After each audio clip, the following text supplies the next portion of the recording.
Proklamasi. Kami, bangsa Indonesia, dengan ini menyatakan kemerdekaan Indonesia. Hal-hal yang mengenai pemindahan kekuasaan dan lain-lain diselenggarakan dengan cara saksama dan dalam tempo yang sesingkat-singkatnya. Jakarta, 17 Agustus 1945, atas nama bangsa Indonesia, Soekarno, Hatta. Dalam memperjuangkan kemerdekaan Republik Indonesia dari penjajahan kolonial, para tokoh perjuangan kemerdekaan Indonesia memiliki sejarah panjang sampai akhirnya meraih kemerdekaannya. Gerakan ini dilakukan oleh para tokoh perjuangan kemerdekaan di berbagai daerah seluruh Nusantara. Dalam perjuangan melawan penjajahan banyak terjadi pertempuran di daerah yang menelan banyak korban jiwa. Bahkan setelah mendeklarasikan kemerdekaan, Indonesia masih berjuang mempertahankan kedaulatannya. Seperti pertempuran Ambarawa, pertempuran di Surabaya dan sejumlah pertempuran di daerah lainnya yang masih terjadi setelah tanggal 17 Agustus tahun 1945 Indonesia merdeka.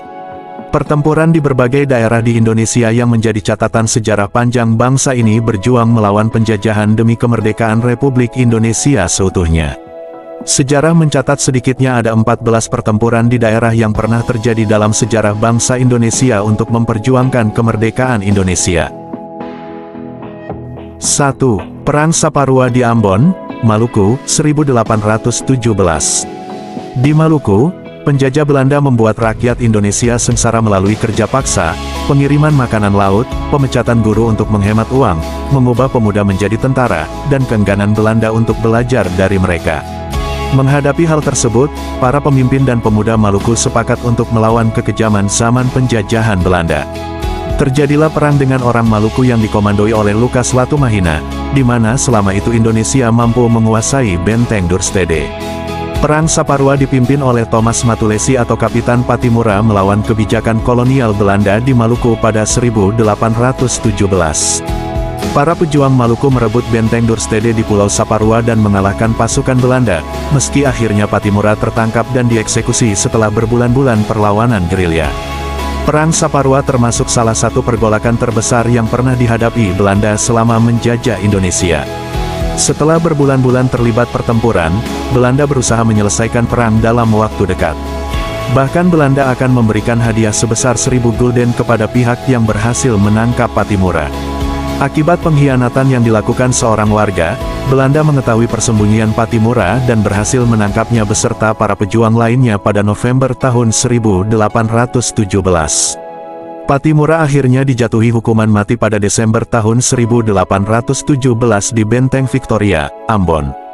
Peristiwa ini menandai berakhirnya Perang Saparua. 2. Perang Diponegoro di Jawa Tengah, tahun 1825 sampai tahun 1830. Perang Diponegoro yang juga dikenal dengan sebutan Perang Jawa atau dalam bahasa Inggris disebut The Java War, bahasa Belanda, The Java Oorlog, adalah perang besar dan berlangsung selama 5 tahun, tahun 1825 sampai tahun 1830 di Pulau Jawa, Hindia Belanda, sekarang Indonesia. Perang ini melibatkan pasukan Belanda di bawah pimpinan Jenderal Hendrik Marcus de Kock yang berusaha meredam perlawanan penduduk Jawa di bawah pimpinan Pangeran Diponegoro. Akibat perang ini, penduduk Jawa yang tewas mencapai 200.000 jiwa, sementara korban tewas di pihak Belanda berjumlah 8.000 tentara Belanda dan 7.000 serdadu pribumi. Akhir perang menegaskan penguasaan Belanda atas Pulau Jawa.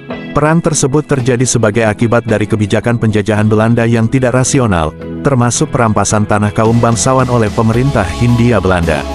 Pada bulan Mei tahun 1825 mereka mempertaruhkan tanah leluhur mereka di Diponegoro. Kemudian kremasi dijemput oleh pengikut Diponegoro. Pangeran Diponegoro diam-diam menggunakan taktik perang gerilya yang cepat, terarah, dan efektif. Perang pecah di Tegalrejo pada tanggal 20 Juli tahun 1825, dan tentara Belanda dikirim untuk menaklukkan Diponegoro.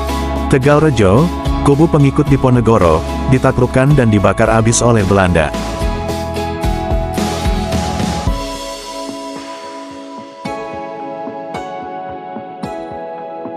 3. Perang Jagaraga Bali, tahun 1846 sampai tahun 1849. Pada tahun 1841, Belanda mulai memasuki Bali, memaksa orang Bali untuk tunduk dan mengakui pemerintah Belanda. Perang pecah pada tahun 1846, memaksa Raja Buleleng untuk menandatangani perjanjian damai. Namun, seruan perdamaian diabaikan oleh pihak Bali, dan akhirnya Belanda melancarkan serangan habis-habisan. Dalam ekspedisi pertama tahun 1846,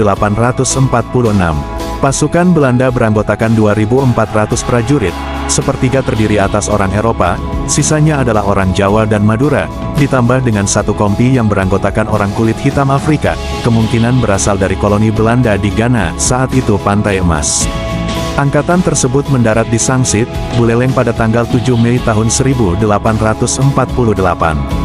Orang Bali berjumlah 16.000 jiwa, termasuk 1.500 orang yang bersenjatakan senapan api di bawah pimpinan I Gusti Ketut Jelantik. Setelah Belanda mendarat, orang Bali menarik diri ke posisi mereka di Jagaraga, hanya 4 km jauhnya. Belanda menyerang musuh di Jagaraga meskipun udara panas menyengat. Orang Bali menyerang balik dan menghalau pasukan Belanda, yang di pihaknya jatuh korban 200 orang tewas, sehingga harus naik kapal kembali. Setelah kekalahan ini, Belanda kembali lagi dalam ekspedisi berikutnya pada tahun 1849 di Kusamba, Bali Selatan.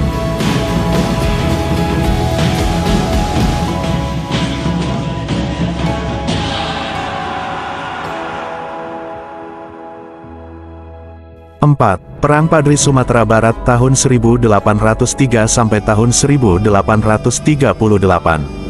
Perang Padri, juga dikenal sebagai Perang Minangkabau, adalah perang yang terjadi dari tahun 1803 sampai 1837 di Sumatera Barat, Indonesia antara kaum Padri dan adat. Kaum Padri adalah umat Muslim yang ingin menerapkan syariat Islam di negeri Minangkabau di Sumatera Barat. Sedangkan kaum adat mencakup para bangsawan dan ketua-ketua adat di sana. Mereka meminta tolong kepada Belanda, yang kemudian ikut campur pada tahun 1821 dan menolong kaum adat mengalahkan faksi Padri. Pada saat itu masyarakat Sumatera Barat merupakan ulama atau ulama yang memiliki ikatan adat, dan datangnya bantuan dari Aceh menimbulkan kesulitan bagi pihak Belanda. Selanjutnya, Belanda menerapkan sistem pertahanan benteng Tersel. Belanda membangun Fort de Koe di atas bukit yang tinggi dan Fort van der Kapellen menjadi benteng pertahanan mereka.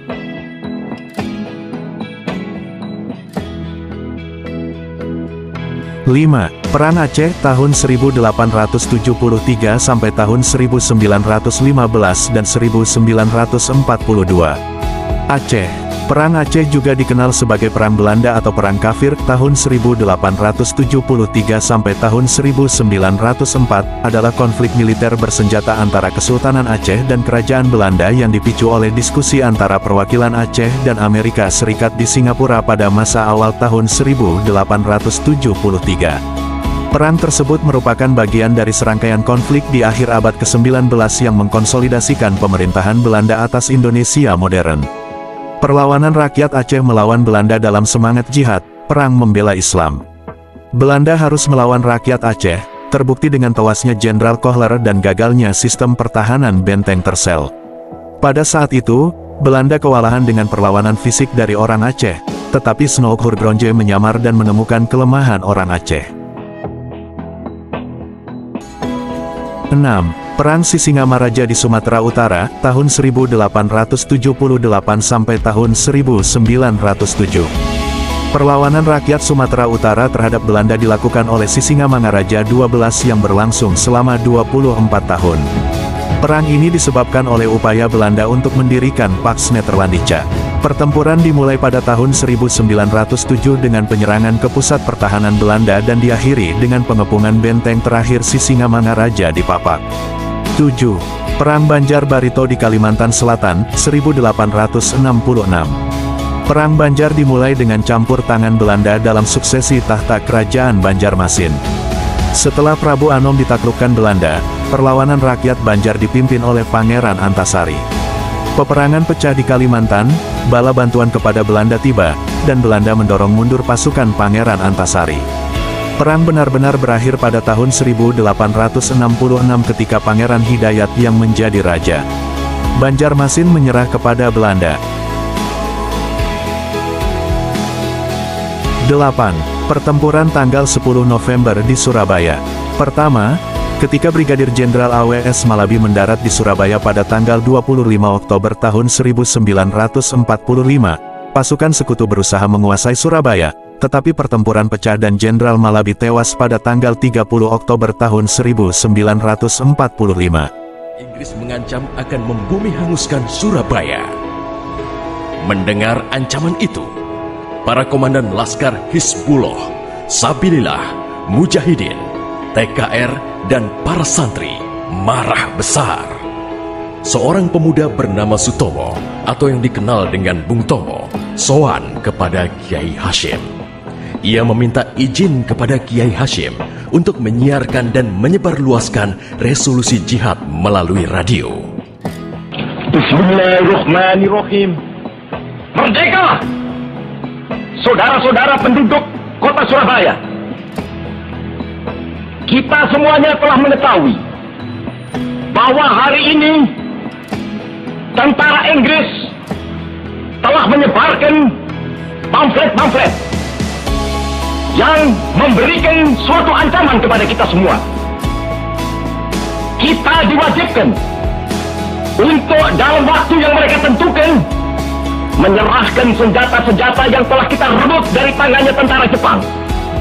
Tetapi inilah jawaban kita. Selama banteng-banteng Indonesia masih mempunyai darah merah yang dapat membuat setarik kain putih, merah dan putih, maka selama itu tidak akan kita mau menyerah kepada siapapun juga. Allahu Akbar, Allahu Akbar, Allahu Akbar. Merdeka! Pertempuran 10 November membuat malu tentara Inggris. Target mereka menguasai Surabaya dalam waktu 3 hari tak terbukti. Bahkan di hari yang kedua, Inggris kehilangan Jenderal Robert Munser. Artinya, dalam 1 bulan menghadapi arek-arek Surabaya, mereka sudah kehilangan 2 jenderal terbaiknya. Perang Surabaya berlangsung selama 3 minggu. Takbir dan pekik merdeka menggema selama pertempuran berlangsung. Meski pada akhirnya Surabaya jatuh ke tentara Inggris, namun Inggris mengalami kerugian yang cukup besar. Ribuan serdadu terlatihnya tewas, termasuk 300 serdadu Gurkha Inggris dari India dan Pakistan yang membelot ke Indonesia setelah tahu lawan mereka adalah para ulama Islam dan santri yang sedang berjihad membela negaranya. Korban di pihak Indonesia sendiri, 60.000 tentara, laskar, para santri, sukarelawan, dan rakyat Surabaya gugur sebagai syuhada. 9. 5 hari pertempuran di Semarang, 15–19 Oktober tahun 1945. Pertempuran di daerah juga masih terjadi pasca Indonesia sudah mendeklarasikan kemerdekaannya. Seperti yang terjadi melawan Jepang pada tanggal 15–19 Oktober tahun 1945 dan berakhir dengan gencatan senjata. Alasan utamanya adalah tentara Jepang itu melarikan diri sebelum ditangkap dan dokternya meninggal. Pertempuran 5 hari Semarang adalah serangkaian peristiwa pertempuran antara rakyat Indonesia melawan tentara Jepang di Semarang. Pertempuran 5 hari Semarang berlangsung sejak 15 hingga tanggal 19 Oktober tahun 1945. Terjadinya pertempuran 5 hari Semarang sendiri disebabkan oleh 2 hal, yaitu larinya tentara Jepang dan tewasnya Dr. Karyadi. Pasca proklamasi kemerdekaan Indonesia tanggal 17 Agustus tahun 1945, masih ada beberapa prajurit Jepang yang belum kembali ke negara asalnya. Beberapa prajurit Jepang yang belum bisa kembali pun dipekerjakan di pabrik-pabrik atau sektor lain. Bersamaan dengan hal itu, pasukan sekutu, termasuk Belanda, mulai kembali datang ke Indonesia. Tujuan kedatangan mereka adalah untuk melucuti senjata dan memulangkan para mantan tentara Jepang yang masih ada di Indonesia. Tanggal 14 Oktober tahun 1945, para tawanan Jepang yang bekerja di pabrik gula Cepiring hendak dipindahkan ke Bulu. Namun, di tengah jalan, pasukan Jepang melarikan diri dan bergabung dengan pasukan Kido Butai yang dipimpin oleh Jenderal Nakamura dan Mayor Kido. Kido Butai adalah prajurit yang ditarik mundur dari medan pertempuran Asia Pasifik. Mengetahui hal tersebut, rakyat Semarang pun berusaha melawan dan meminta Jepang untuk menyerahkan senjata mereka. Namun, Mayor Kido menolak untuk menyerahkan senjata kepada rakyat Semarang. Setelah kaburnya para tawanan Jepang, masih di hari yang sama, para pemuda memutuskan untuk melakukan perlawanan lebih lanjut. Mereka berdiskusi di Aula RS Purusara yang dijadikan sebagai markas perjuangan. Para pemuda rumah sakit kemudian mendapat instruksi untuk mencegat dan memeriksa mobil Jepang yang melintas di depan RS Purusara. Namun, sekitar pukul 18, tiba-tiba pasukan Jepang melakukan serangan sekaligus melucuti senjata 8 anggota polisi istimewa. Saat itu, ke-8 anggota polisi istimewa sedang menjaga sumber air minum bagi warga Semarang bernama Reservoir Siranda di Candi Lama. Setelah para anggota polisi istimewa ini ditawan oleh Jepang, muncul berita bahwa Jepang telah meracuni Reservoir Siranda. Akhirnya, guna mengusut lebih lanjut, pimpinan RS Purusara menelepon Kepala Laboratorium Malaria RS Purusara, Dr. Karyadi, untuk segera memeriksa Reservoir Siranda. Di tengah perjalanan, tiba-tiba mobil yang ditumpangi Dr. Karyadi dicegat oleh pasukan Jepang. Larinya para tawanan Jepang serta meninggalnya Dr. Karyadi menyulut kemarahan warga Semarang. Keesokan harinya, tanggal 15 Oktober tahun 1945, Angkatan Muda Semarang yang didukung Tentara Keamanan Rakyat menyambut kedatangan 2.000 tentara Jepang ke kota Semarang. Perang pun terjadi di 4 titik di Semarang, yaitu daerah Kintelan, Pandanaran, Jombang, dan Simpang 5. Pukul 14, Mayor Kido memerintahkan anak buahnya untuk melancarkan serangan terhadap pasukan Indonesia. Rakyat Indonesia sendiri juga ikut menyerang Jepang dengan membakar gudang amunisi mereka. Alhasil, Mayor Kido memerintahkan serangan balik sekitar pukul 15. Mayor Kido membagi pasukannya menjadi 2 kelompok, masing-masing terdiri dari 383 dan 94 orang. Pada pukul 15, Mayor Kido mengerahkan semua anggotanya untuk melakukan serangan di sekitar wilayah di bawah komandonya. Mengetahui serangan tersebut, Tentara Keamanan Rakyat mengirim bala bantuan ke kota Semarang.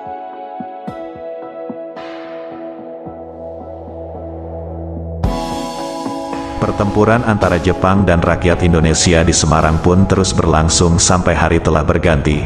Tanggal 16 Oktober tahun 1945, pasukan Jepang berhasil merebut penjara Bulu sekitar pukul 16.30. Sejak saat itu, anak buah Mayor Kido semakin menggila dan terus melakukan serangan sampai tanggal 19 Oktober tahun 1945. Pada tanggal 19 Oktober tahun 1945, sempat terjadi gencatan senjata antara kedua belah pihak, tetapi hal ini tetap tidak memadamkan situasi yang sedang genting. Pada akhirnya, pertempuran 5 hari Semarang berhasil diakhiri setelah Kasman Singodimejo dan Mr. Sartono yang mewakili Indonesia berunding dengan Komandan Tentara Jepang Letko Nomura. Keduanya berunding untuk mengupayakan gencatan senjata. Selain itu, ada juga dari pihak sekutu yang ikut berunding, yaitu Jenderal Beto. Pihak sekutu kemudian melucuti seluruh persenjataan Jepang tanggal 20 Oktober tahun 1945. Dengan dilucutinya senjata Jepang, maka peristiwa pertempuran 5 hari Semarang resmi berakhir. Peristiwa pertempuran 5 hari Semarang dikenang dengan pembangunan Tugu Muda di Simpang 5, Kota Semarang. 10. Pertempuran Ambarawa, November tahun 1945.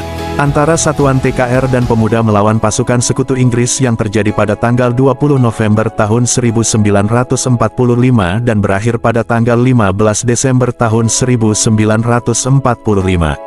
Mulai tanggal 20 Oktober tahun 1945, sekutu menuju Magelang untuk membebaskan tawanan perang sekutu dan membebaskan tawanan perang NICA Belanda. Pada tanggal 20 November tahun 1945, perang pecah pada klimaksnya ketika sekutu melanggar komitmen yang telah disepakati mengenai isi naskah. 11. Medan Perang, Perang Medan pada Desember tahun 1945. Pertempuran itu terjadi pada tanggal 10 Desember tahun 1945.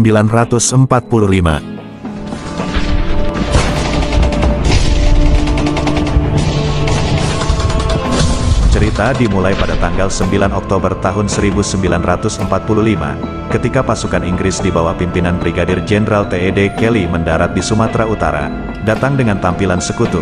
Nyatanya di balik kedatangan ini terselip rencana gelap Netherlands Indies Civil Administration, NICA, yang ingin merebut kendali pemerintahan Indonesia. Awalnya, Indonesia dengan tulus menyambut pasukan sekutu ini. Mereka diizinkan menginap di beberapa hotel di Medan, sebagai tanda hormat terhadap peran mereka dalam penanganan tawanan perang Jepang. Namun, sikap baik ini tidak dihargai dengan baik. Suasana menjadi tegang dan gejolak konflik tak terhindarkan. Episode pertama terjadi di sebuah hotel di Jalan Bali, Medan, ketika seorang penghuni merampas lencana merah putih dari sekelompok pemuda Indonesia.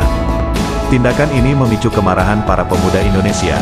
Pada tanggal 13 Oktober tahun 1945, para pemuda ini melancarkan serangan balasan yang merusak fasilitas hotel tersebut.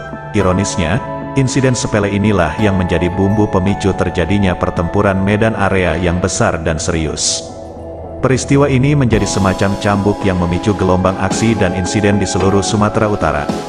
12. Bandung Lautan Api, 1946. Dalam peristiwa yang terjadi pada tanggal 23 Maret tahun 1946, warga Bandung membakar rumahnya dan mengungsi ke wilayah Bandung Selatan.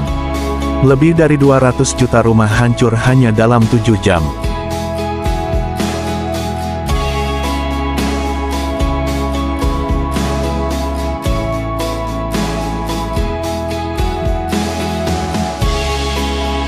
Hal ini untuk mencegah sekutu dan NICA Belanda menggunakan Bandung sebagai pangkalan militer.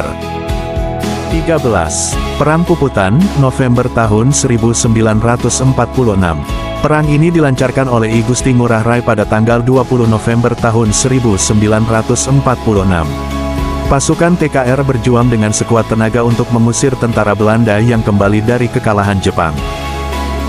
14. Pertempuran 5 hari 5 malam di Palembang. Itu berlangsung dari 1 hingga tanggal 5 Januari tahun 1947, dan gencatan senjata ditandatangani pada tanggal 6 Januari tahun 1947.